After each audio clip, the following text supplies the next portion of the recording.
మొత్తానికి James gun యొక్క super man కి సంబంధించిన ఫస్ట్ టీజర్ రిలీజ్ అయిపోయింది. అండ్ చెప్పినట్టే మోస్ట్లీ రియలిస్టిక్ గా, గ్రౌండెడ్ గా అండ్ సూపర్ మ్యాన్ క్యారెక్టర్ ని ఫోకస్ చేసినట్టు అదే వైబ్స్ అయితే టీజర్ కట్స్ లో కూడా ఉన్నాయి. అంటే అఫ్ కోర్స్ టీజర్ అంటే పెద్దగా రివీల్ చేయరు. ఆర్ మనం ఎక్కువ శాతం సూపర్ హీరో ఫిల్మ్స్ టీజర్ చూసినట్టయితే విఎఫ్ఎక్స్ ఆర్ యాక్షన్ షాట్స్ తోటి మొత్తం బిగ్ స్పెక్టాకల్ చూపిస్తున్న వైబ్స్ తోటి నింపేస్తారు. బట్ జేమ్స్ గన్ చూపిస్తున్న ఆ యూనిక్ మోటివ్ స్ట్రాంగ్ గా ఈ టీజర్ కట్ లో కనిపిస్తుంది. డిఫరెంట్ గా కట్ చేయొచ్చు, కానీ ఇలా కట్ చేయడం అనేది మాత్రం ఆడియన్స్ క్లియర్ గా ప్రిపేర్ అవ్వచ్చు ఏ type of tone superhero film ని మనం చూడబోతున్నామని.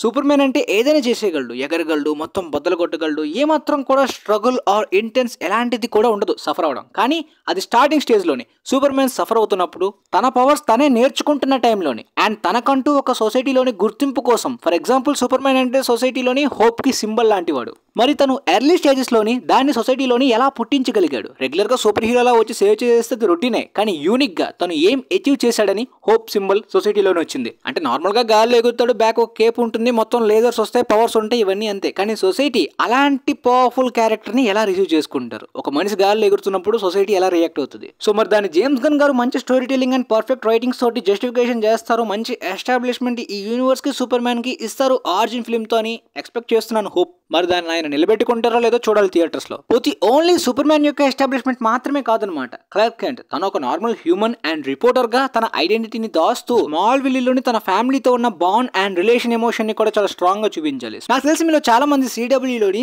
స్మాల్ విల్లీ యొక్క సూపర్ మ్యాన్ సిరీస్ ని చూసే ఉంటారు. చూడకపోతే మాత్రం అది కంప్లీట్లీ సూపర్ మ్యాన్ జర్నీని తన యంగ్ ఏజ్ లోని వాళ్ళ ఫ్యామిలీ తోటి ఆ స్మాల్ విల్లీ టౌన్ లోని క్లియర్ గా ఎక్స్ప్లోర్ చేస్తుంది. ఈ సినిమాలో మోస్ట్ ఆఫ్ ది పార్ట్ ఆ వైబ్స్ ఇస్తాయి. ఈ స్మాల్ విల్లీ టౌన్ యొక్క లుక్ ని కూడా రివీల్ చేశారు. గౌతమ్ లాగా ఇది కూడా ఫిక్షనల్ సిటీ కదా, దానికి సంబంధించిన బ్యూటిఫుల్ క్యాప్చరైజేషన్ లాగా. ఇక బ్రేక్ డౌన్ లోకి వెళ్లే ముందు రివ్యూలో నేను చెప్పబోయే లాస్ట్ పాయింట్ ఏంటంటే, బ్యాక్గ్రౌండ్ స్కోర్ నాకు బాగా నచ్చింది. ఎప్పుడైతే పోస్టర్ తోటి ఆ స్కోర్ కి సంబంధించి కలిపి రిలీజ్ చేశారో నాకైతే బాగా కనెక్ట్ అయింది అనమాట. అండ్ మోస్ట్లీ లెజెండరీ కంపోజర్ అయిన జాన్ విలియమ్స్ గారి ఒరిజినల్ సూపర్ మ్యాన్ స్కోర్ కి అయితే మాత్రం జాన్ మర్ఫీ గారు ఒక ట్రిబ్యూట్ ఇచ్చినట్టు ఆ వైబ్స్ క్లియర్ గా సౌండ్ ట్రాక్ లోని ట్రైలర్ థీమ్ ని రిలీజ్ చేశారు, అందులో కలిగింది. కాకపోతే ఒక్కటే డౌట్, యాక్చువల్గా టాప్ గన్ మ్యావరిక్ లోని సినిమాటోగ్రఫీ అంటే సూపర్ మ్యాన్ ఎగిరే సీన్స్ అన్ని కూడా డ్రోన్ కెమెరాస్ తోటి సినిమాటోగ్రఫీ ఆ విధంగా టాప్ గన్ మ్యావరిక్ నుండి ఇన్స్పైర్ అయ్యాం టేకింగ్ లో అని చెప్పారు. అది కొద్దిగా ఈ టీజర్ లో కనిపించలే. మేబీ అప్కమింగ్ ట్రైలర్స్ లోని ఫిల్మ్ లోనే డైరెక్ట్ గా ఆ ఫీల్ ఉండొచ్చేమో. ఇక టీజర్ లోని ఫస్ట్ సీక్వెన్స్ అయితే మాత్రం యాజ్ యూజువల్ గా మ్యాన్ ఆఫ్ స్టీల్ లో మీరు చాలా మంది చూసే ఉంటారు, లేదంటే సూపర్ మ్యాన్ యొక్క ఓల్డ్ ఫిల్మ్స్ లో చూసే ఉంటారు. ఈ స్నోలోని మంచులో కప్పబడి ఉన్న ఆ క్రిప్టోనియన్ షిప్ లో అయితే మాత్రం తన సూట్ ని అండ్ తన ఏలియన్ ఐడెంటిటీని అయితే మాత్రం క్లార్క్ కెంట్ రియలైజ్ అవుతాడు. తన సూట్ ని ధరించిన తర్వాత తన సూపర్ పవర్స్ ని కూడా రియలైజ్ అవుతాడు. సో మొదటిసారి తన సూపర్ పవర్స్ ని ఫ్లయింగ్ టెస్ట్ అయితే మాత్రం ఇదే ప్లేస్ లో జరుగుతుంది, లైక్ మ్యాన్ ఆఫ్ స్టీల్ లోని ఫ్లైట్ బీజియం సీన్ లాగా. కానీ ఫ్లయింగ్ టెస్ట్ లోని సూపర్ మ్యాన్ మొదటిసారి ఫెయిల్ అయ్యాడు. అంటే తను ఎగరడం ఎలానో మొదటిసారి నేర్చుకుంటున్నాడు కాబట్టి గాయాలు పడ్డాడు. మేబీ ఈ క్రిప్టోనియన్ షిప్ దగ్గర ఈ క్రిప్టో డాగ్ ని, తన ప్లానెట్ కి చెందిన ఈ డాగ్ ని కూడా మీట్ అయ్యాడు. అంటే యాక్చువల్ గా క్రిప్టోన్ ప్లానెట్ నుండి సర్వైవ్ అయింది కెలల్ మాత్రమే కాదనమాట, క్రిప్టో డాగ్, దాంతో పాటు తన కజిన్ జోరల్ సూపర్ గర్ల్ కూడా వస్తుంది. బట్ జేమ్స్ గన్ కాస్త యూనిక్ అండ్ డిఫరెంట్ గా డిజైన్ చేశారు కాబట్టి జనరల్ జాడ్ గురించి మనకు తెలియదు. అంటే మోస్ట్లీ సూపర్ హీరో ఫిల్మ్స్ అంటే ఏలియన్స్ రావాలి, ఇలాంటి ఎక్స్ప్లోజన్స్ జరగాలనే రూలే లేదు కదా. పోతే ఈ క్రిప్టో యానిమేటెడ్ లాగా మాట్లాడే డాగ్ కాదనమాట. నార్మల్ గా తన డాగ్ మాట్లాడలేదు, కాకపోతే సేమ్ క్రిప్టోనియన్స్ ఉండే పవర్స్ అన్ని తనకుంటాయి. మీరు అబ్జర్వ్ చేస్తే జేమ్స్ గన్ ఫిల్మ్స్ లోని ఒక క్యూటెస్ట్ క్రియేచర్ ఖచ్చితంగా ఒకటి ఉంటుంది, ఒక యానిమల్ లైక్ ఏదో ఒక క్యూటెస్ట్ క్యారెక్టర్ ఉంటుంది. నాకు తెలిసి ఫిల్మ్ లో ఇదే అనుకుంటుంది. ఇక యాక్టర్ డేవిడ్ కార్న్స్వెట్ కొద్దిగా టాల్ గా కనిపిస్తున్నాడు, అంటే హెన్రీ కేవల్ కన్నా కాస్త పొడుగు. దాంతోపాటు మోస్ట్లీ సూపర్ మ్యాన్ అంటే ఈ ఫిల్మ్ లోని 25 years ఓల్డ్, బాగా యంగ్ సూపర్ మ్యాన్ అనమాట. కొన్ని సీన్స్ లో looks and performance wise scope ఉన్న యాక్టర్ లా కనిపిస్తున్నాడు. దాంతోపాటు ఆ కర్లీ హెయిర్ అయితే మాత్రం కొద్దిగా ఎక్కువగా కవర్ చేయడానికి, లుక్ అంటే గుర్తుపట్టుకొని ఉండడానికి. ఈ గుర్తుపట్టకపోవడానికి ఆన్సర్ సూపర్ మ్యాన్ ఒక ఏలియన్ కదా. హెన్రీ కేవల్ యొక్క రీకాస్టింగ్ విషయం ఏమో నాకు తెలియదు, కానీ ఆమీ ఆడమ్స్ చాలా అద్భుతమైన యాక్ట్రెస్, చాలా టాలెంటెడ్ యాక్ట్రెస్, చాలా సార్లు ఆస్కార్ కి నామినేట్ అయింది. బట్ లూయిస్ లేన్ లోని ఈ రీకాస్టింగ్ రేచల్ యాక్ట్రెస్ చాలా బాగా సూట్ అయ్యారు. అంటే అది ఎప్పుడైతే కాస్టింగ్ జరిగిందో అప్పుడే ఒక బ్యూటిఫుల్ లుక్స్, బ్యూటిఫుల్ వైబ్స్ కలిగాయి. డైలీ ప్లానెట్ లోని కొలీగ్స్ గా ఇద్దరికి పరిచయం ఉన్నప్పటికీ, అంటే క్లార్క్ కెంట్ తోటి లూయిస్ లేన్ కొన్న పరిచయం కానీ రిలేషన్ మాత్రమే కాదనమాట, తన ఐడెంటిటీని కూడా రివీల్ చేస్తున్న సీన్ గురించి కూడా రివీల్ చేశారు టీజర్ లోనే. ఇక ఎక్స్ట్రా థింగ్స్ ఏంటంటే టీజర్ లో ఒక పెద్ద క్రియేచర్ ని చూపించారు అనమాట. మెట్రోపోలిస్ సిటీలోని ఇంత పెద్ద క్రియేచర్ రావడానికి, దాంతోపాటు ఈ సీక్వెన్స్ వల్ల సొసైటీలోని సూపర్ మ్యాన్ ని ప్రతి ఒక్కరూ బ్లేమ్ చేయడానికి, తను ఫ్రేమ్ అవ్వడానికి ఖచ్చితంగా లెక్స్ లూథర్ యొక్క హస్తం పక్కా ఉంటుంది. దాంతోపాటు మెట్రోపోలిస్ సిటీలోకి చాలా మంది సూపర్ హీరోస్ వచ్చే ముందు ఈ కైజు రిలీజ్ చేసిన ఫైర్స్ నుండి సూపర్ మ్యాన్ ఈజీగా ఎస్కేప్ అయ్యాడు, కాకపోతే తన లేజర్ ఐస్ పవర్స్ ని యూజ్ చేయలేదు. కాకపోతే ఆ కైజు డిఫీట్ అయినట్టు అండ్ అలా డిఫీట్ అవుతున్నప్పుడు పక్కన ఒక చిన్న పిల్లని సూపర్ మ్యాన్ స్లో మోషన్ లో సేవ్ చేస్తున్న సీక్వెన్స్ చూపించడం చాలా బాగుంది.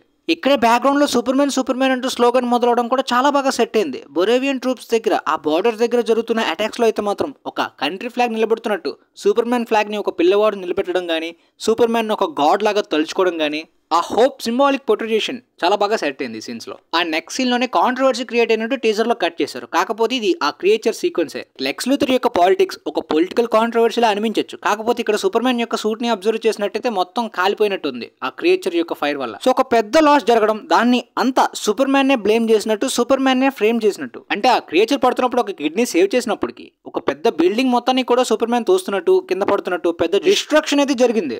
ఆ తర్వాత అందరూ బయట సూపర్ మ్యాన్ ని బ్లేమ్ చేయడం, సూపర్ మ్యాన్ లోపల కొద్దిగా బాధపడుతున్నట్టు ఉండడం. ఈ సీన్ లోకి Nathan Fillion actor Guy Gardner Green Lantern character లోని రావడం. అంటే గ్రీన్ ల్యాంటర్న్ అంటే హాల్ జార్డన్ గ్రీన్ ల్యాంటర్న్ కాదు, గాయ్ గార్డ్నర్. ఈ గెలాక్టిక్ గ్రీన్ ల్యాంటర్న్ కాప్స్ లోని ఇతను ఒక పీస్ కీపర్ అనమాట. దాంతో పాటు అతని కామిక్స్ లో ఉండే బౌల్ హెయిర్ కట్ లుక్ లోని ఇక్కడ కూడా చూపిస్తున్నారు. అలానే మొత్తం మిరర్స్ ని కవర్ చేసేసాడు అనమాట, బయటికి ఏం జరుగుతుందో కనిపించకుండా ఉండడానికి.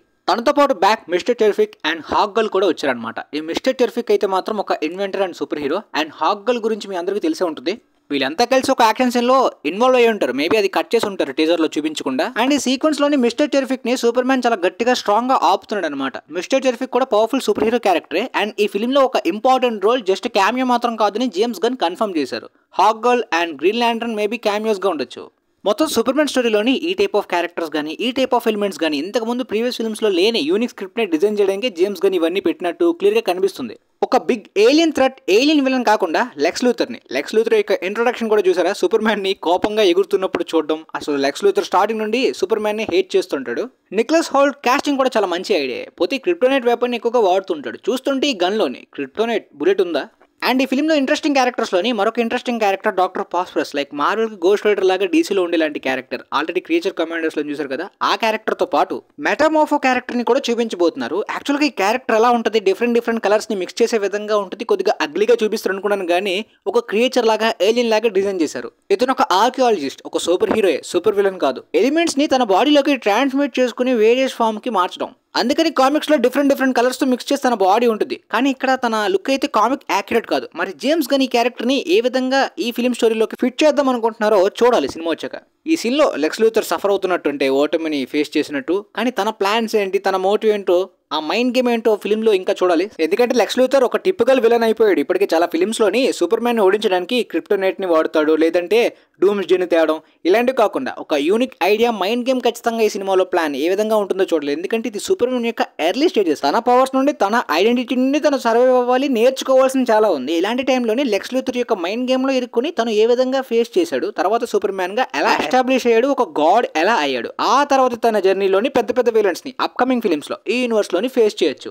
షూటింగ్ ఎప్పుడు అయిపోయింది, పోస్ట్ ప్రొడక్షన్ లోని మంచి విఎఫ్ఎక్స్ క్వాలిటీ. ఇప్పుడు టీజర్ లో చూసిన దానికన్నా థియేటర్స్ లో ఇంకా బెస్ట్ విఎఫ్ఎక్స్ క్వాలిటీ చాలా సీన్స్ లో ఇంప్రూవ్ అవుతుంది. కానీ ఇక్కడ ఈ లూథర్ కాప్ గానీ అండ్ కొన్ని పెద్ద buildings and set pieces quality చాలా క్వాలిటీగా కనిపిస్తుంది. ఇది ఇంప్రెసివ్ పాయింట్ అనమాట. ఎందుకంటే ఇది రెగ్యులర్ గా నార్మల్ సిటీస్ కాదు. మెట్రోపోలిస్ కానీ, స్మాల్ విల్లీ కానీ ఇవన్నీ కూడా కామిక్స్ లోని ఫిక్షనల్ సిటీస్ కదా. దానికి సంబంధించిన సెట్ డిజైన్ కామిక్ యాక్యురేట్ కి సెట్ అయితే పర్ఫెక్ట్ గా ఆ కామిక్ వరల్డ్ బిల్డింగ్ లోకి, సూపర్ మ్యాన్ స్టోరీలోకి మనం ఇన్వాల్వ్ అవుతున్నట్టు ఆ వైబ్స్ రావాలి. చూద్దాం మరి ఈ యూనిక్ స్క్రిప్ట్ అని, and strong story telling and writings అని, అండ్ ఇంతే క్వాలిటీ యొక్క టేకింగ్ అని చాలా టైం ఎంత ఉంది కదా. సో మంచి అవుట్పుట్ జేమ్స్ గన్ ఇస్తారా లేదా అనేది చూడాలి నెక్స్ట్ ఇయర్ సమ్మర్కి. సో మొత్తానికి టీజర్ యొక్క ఈ హోప్ ఫిలిం రిలీజ్ అయిన తర్వాత కూడా ఉంటుందా, తర్వాత ఈ యూనివర్స్ డెవలప్ అవ్వడానికి అది గట్టిగా యూజ్ అవుతుంది. సో ఇది నా ఒపీనియన్. అండ్ దాంతోపాటు నేను చూసిన ఈ డీటెయిల్స్ అన్నీ కూడా మీకు క్రిస్టల్ క్లియర్గా అర్థమైందని అనుకుంటున్నాను ప్రతి ఒక్కటి. సో మీ ఫ్రెండ్స్లో ఎవరికైనా డౌట్స్ ఉన్న వాళ్ళకి, ఖచ్చితంగా ఇంట్రెస్ట్ ఉన్న వాళ్ళకి వీలైతే షేర్ చేయండి. పక్కగా యూజ్ అవ్వచ్చని నేను అనుకుంటున్నాను. And thanks for watching guys.